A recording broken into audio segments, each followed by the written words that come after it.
안녕하십니까. 인문학 열전의 김경진입니다. 오늘 모실 분은 우리 국악과 가야금 이야기할 때 가장 먼저 거론되시는 분이죠. 국악인 황병기 선생님 모셨습니다. 선생님 안녕하세요. 네, 안녕하세요.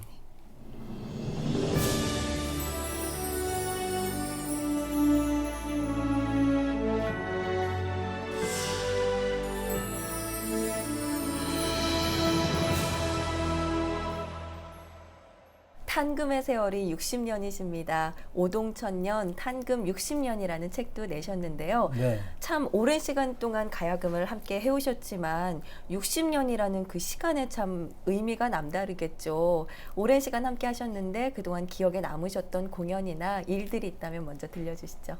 뭐 기억에 남는 공연이 굉장히 많은데요. 네.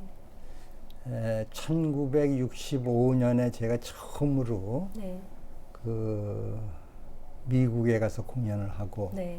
또 공연 후에 녹음을 해서 음반을 제 첫 음반을 네. 미국에서 냈어요. 네. 그러던 기억이 제일 난다고 볼 수가 있습니다. 네. 민간인 최초로 네. 예, 북한에 가서 공연을 하셨잖아요. 그때도 참 기억에 남으셨을 것 같아요. 그때도 기억이 남죠. 그건 네. 1990년이에요. 네. 어떠셨어요? 글쎄 1990년대만 하더라도 지금보다 훨씬 더 분단의 장벽이 네. 높고 두텁게 느껴지던 시대예요. 네. 그래서 그 높고 두꺼운 분단의 장벽을 결국은 가야금 소리가 뚫어주는구나. 네. 그런 생각을 하면서 북한에 갔는데 판문점을 통해서 저는 걸어서 분단 경계선을 넘어가고 네. 또 개성에서 기차를 타고 평양의 그 열차편으로 가고 돌아올 때도 그렇게 하고 그리고 가서는 굉장한 환영을 받고 네. 그러던 생각이 납니다. 네.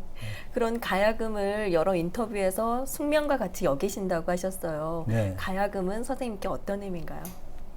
그래서 저는 처음에 가야금을 배울 적에는 순수하게 좋아서 아무 목적 없이 그냥 좋아서 쭉 했는데 지나놓고 나서 보니까 제가 그 60년 이상을 가야금을 하고 나서 생각하니까 네. 가야금하고 저는 숙명적인 관계가 있었구나 그런 생각이 듭니다. 네. 지금도 꾸준히 제자들에게 교육을 전수하고 계시고 또 좋은 공연 계속 들려주고 계신데요.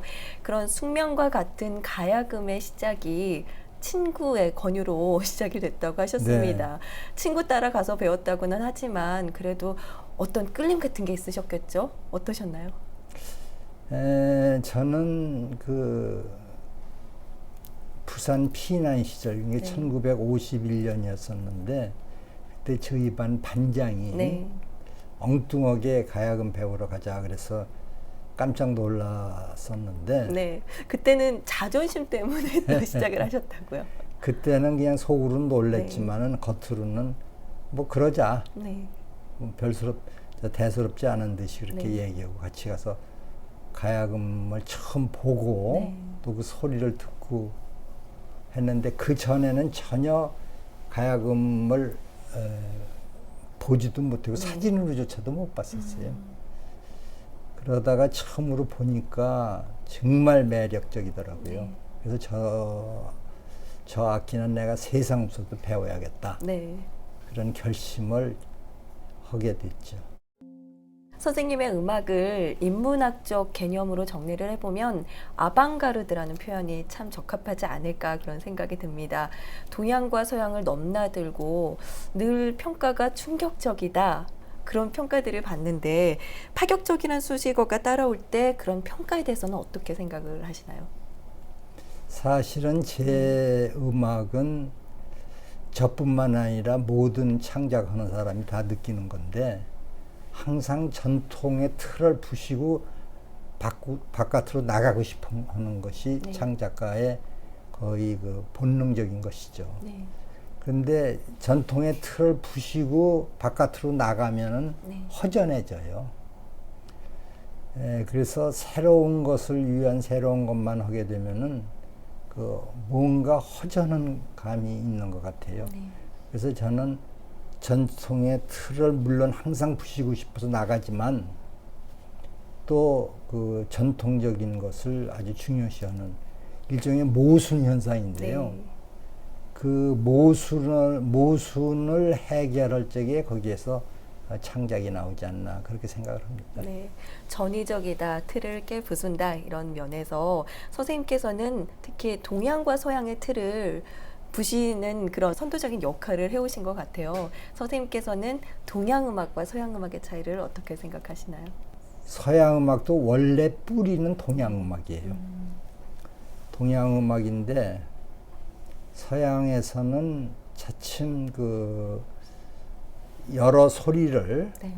이렇게 결합시키는 소위 그 하모니를 발달시켜 왔어요. 네. 근데 동양에서는 여러 소리를 결합하는 것보다는 소리 하나의 세계에 깊이 빠져들어가는 거, 하나를 파고 들어가는 거. 네. 그러니까 마치 서양에서는 선을 긋는다면은 자를 대고 볼펜으로 긋는 식인데 네. 동양에서는 붓글씨를 쓰지 않습니까? 네.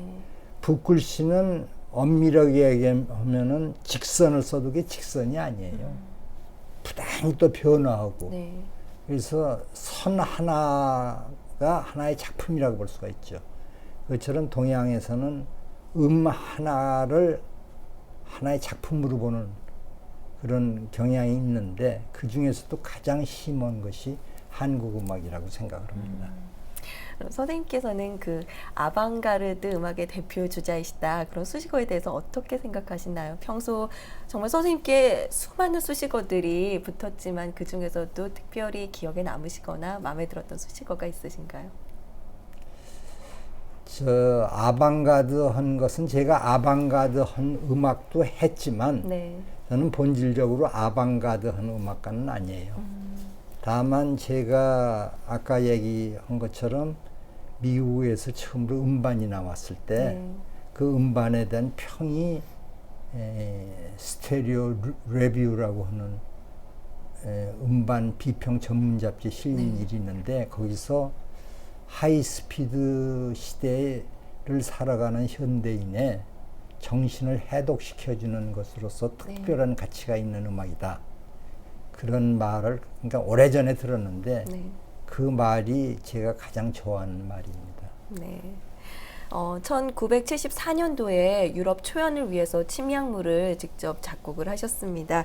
그 침향무는 가야금과 장구의 연주와 더불어서 신라 불교를 담으셨고 또 미궁에서는 마지막 부분에 반야심경을 담으셨죠. 어떤 의미가 담겨 있을 것 같습니다. 선생님께서 생각하시는 명상이나 불교에 대해서도 남다른 의미를 가지고 계신 건가요? 저는 불교 신자가 아닙니다. 네. 저는 종교가 없는 사람인데 네. 침향무는 우리의 전통음악은 전부 조선조의 유산이에요. 우리 전통음악은 틀을 깨려면 조선의 틀을 깨야 되는데 네. 저는 조선의 틀을 깨고 신라시대 때로 한번 거슬러 올라가서 신라시대의 음악을 만들려고 했던 것이 바로 침향무입니다.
선생님께서 생각하시는 명상이나 여운들, 음악에 담긴 그런 것들이 선생님께서 쭉 고집하시는 음악관과도 연결이 되는 걸까요?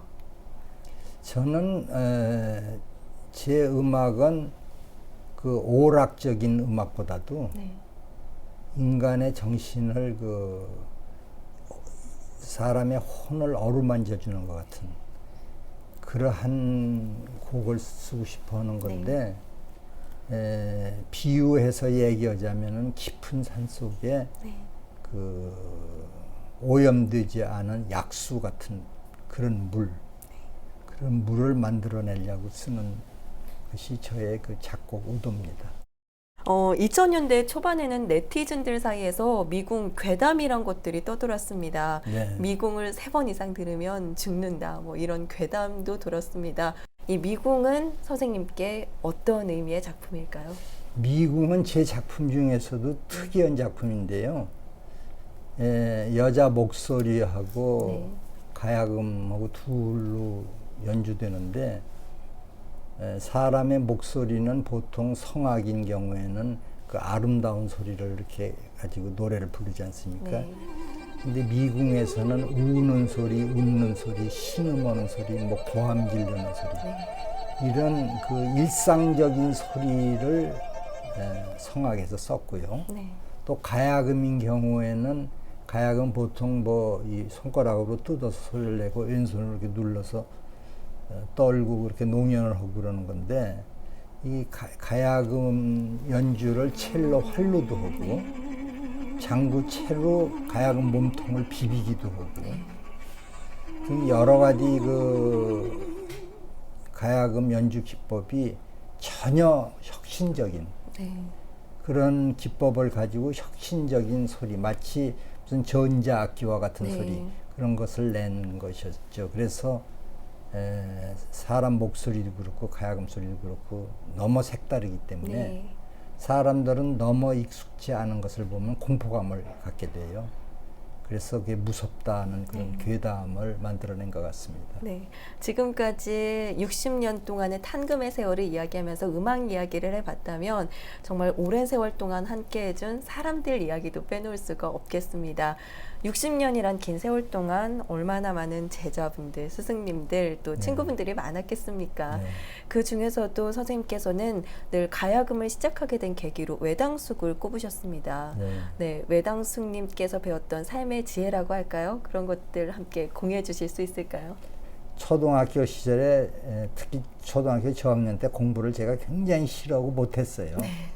근데 외당숙한테 이제 지도를 받게 되는데 외당숙은 어떤 그 지식을 알려주려고 하질 않고 공부한다는 것이 얼마나 그 기쁜 거냐 즐거운 거냐 하는 것을 저한테 읽게 해주신 분이에요. 네. 그리고 모든 일을 이렇게 자기 나름대로 어떤 요령을 부려가지고서 어떻게 피하려고 그러질 말고 어떤 일이 있어도 정면에서 그냥 그대로 봐라. 그것이 가장 쉽게 풀리는 방법이다. 네.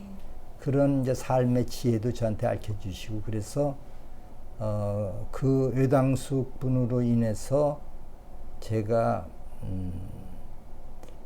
그 전까지는 제가 국악을 굉장히 싫어했거든요. 네. 근데 국악에 대한 그 선입견 없이 있는 그대로 보는 그 방법을 배운 것이 나중에 제가 가야금을 하게 된 간접적인 하나의 그 배경이 된 거죠. 네. 국악에서는 특히 구전심수라고 해서 악보보다는 전수라고 하는 스승님의 영향이 참 크게 작용을 하죠. 선생님께도 그렇게 참 많은 영향을 드렸던 스승님이 계실 것 같은데 어떠세요? 많죠. 네. 제가 주로 가장 많이 배운 선생님이 김윤덕이라고 하는 선생님이신데 네. 그 김윤덕 선생한테 제가 가야금 산조를 배웠는데 네. 김윤덕 선생은 제자들이 잘하고 못하는 거에는 큰 관심이 없고 어떻게 네가 가야금을 하필이면 하느냐 또 가야금을 하필이면 나한테 와서 배우느냐 참 더 기특하고 소중한 사람이다. 인연이다. 네. 그래서 자기 친구들한테 자기 제자들을 얘기할 적에는 제자 밑에다가 님자를 붙여가지고 네. 우리 제자님이 왔다. 제자님이 갔다. 그 정도로 사랑하시고 항상 제자를 그 바라보실 적에 저도 마찬가지예요. 저를 바라보실 때 그 눈에 사랑이 넘쳤어요. 네. 선생님께서는 또 다방면의 예술가 분들과도 참 많은 교류를 나누고 계십니다. 첼리스트 장한나, 백남준 선생, 또 윤희상 작곡가 같은 다방면의 예술가들도 친분을 나누고 계신데요. 장한나 씨와는 무려 47년의 나이 차이를 극복하고 친분을 나누고 계십니다. 뭐 예술적인 교류에는 나이 차도 세대 차도 없는 것 같다라는 생각이 드는데요. 장한나 씨와의 인연도 좀 말씀을 해주세요. 장한나는 제가 아마 2001년에 처음 봤을 거예요. 그때는 10대였었죠. 근데 그때 장한나가 화제가 된 것이 하버드 대학교 철학과를 갔었어요. 첼로를 전공한 사람이. 근데 저는 가야금을 전공한 사람이 법대를 갔었잖아요. 그 점에 있어서 이제 공통된 점도 있고 그래서 만났는데 그 10대 소녀가 제 곡을 이미 다 들었더라고요, 음반으로. 그리고 제 음악을 무척 좋아하고. 그래서 금방 친해져서 요즘도 한국에 오면 꼭 같이 만나서 식사도 하고 얘기도 나누고 또 요즘도 이메일을 서로 주고받고 그럽니다. 네, 삶의 철학이라고 하면 조금 거창할 것 같습니다만은 선생님께서는 옛것을 그대로 고수한다는 얘기가 참 자자합니다. 고집도 조금 있으신 편이라고 들었고요. 휴대전화 하나도 번호 하나도 허투루 바꾸지 않으신다고 얘기를 들었습니다. 여기에는 어떤 선생님만의 인생관이나 철학 같은 것도 담겨 있는 걸까요? 사실은 인생관이나 철학보다도요.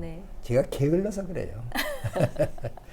그래서 제 전화번호가 집에서 쓰는 전화번호는 50년대 저 고등학교 때 전화번호 그대로고 또 2000년대 들어와서는 저도 핸드폰이랍시고 하나 가지고 다니는데 저는 그 번호가 017이거든요. 요즘 전부 010 아닙니까? 근데 게을러서 못 바꾸고 그냥 그대로 하고. 그러니까 따져놓고 보면 가야금도요. 우리 민족이 1500년간 해온 악기를 그냥 그대로 하는 거예요, 저는. 그래서 저는 뭘 이렇게 바꾸지를 못하는 게으른 사람이죠. 게으르다고 말씀은 하셨지만 옛것을 그대로 고수하는 고집 그런 것들이 있었기 때문에 지금까지도 선생님의 음악이 많은 사람들에게 울림을 주지 않을까라는 생각이 듭니다. 하지만 요즘 젊은이들에게는 가야금이나 뭐 국악 같은 것들이 그저 낯설기만 할 것 같습니다.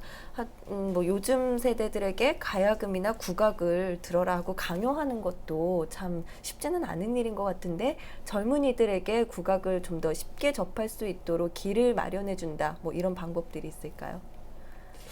사실은 제가 가야금을 배우던 시대하고 지금하고 비교해 보면요. 금속지감이 있을 정도로 젊은이들이 가야금을 좋아하게 됐어요. 지금 가야금 좋아하는 사람이 많습니다. 예를 들자면은 제가 가야금을 배우던 시대는 전국에서 가야금 새로 만들어서 팔리는 것이 1년에 한 10대 정도. 지금은 10,000대 정도 됩니다. 그러니까 10에서 10,000대로 늘어난 거고 또 각 대학의 국악과도 생기고 가야금 인구도 많이 늘어나고 그래서 우리나라는 꼭 가야금뿐만 아니라 점점 그 전통적인 것을 중요시하는 그 젊은이들이 많아지는 것 같아서 저는 아주 희망적으로 봅니다. 그럼 마지막으로 선생님께서 현대인들에게 전하는 삶의 지침이나 인문학적 메시지가 있다면 들려주시죠. 저는 공자의 논어를 좋아하거든요.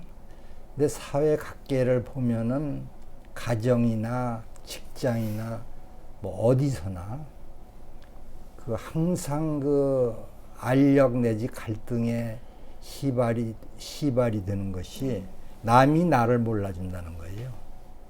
근데 공자의 그 첫 번째 논어의 첫 번째 문장을 보면은 남이 나를 알아주지 않아도 내가 노여워하지 않으면 이한 군자답지 아니한가. 군자라는 건 사람다운 사람. 그래서 항상 남이 나를 몰라주는 것을 걱정하지 말고 내가 남을 몰라보는 것을 걱정을 해라. 그 말씀을 전하고 싶습니다. 오늘 선생님과 사람 이야기, 음악 이야기, 선생님과의 인생 이야기를 나누면서 저는 결국에는 사람과 닿아 있지 않나 뭐 이런 인문학적 메시지를 느꼈습니다. 또 선생님의 인생에서 장인 정신이라는 삶의 지혜도 느꼈던 참 좋은 시간이었습니다. 오늘 좋은 말씀 감사합니다. 네, 감사합니다.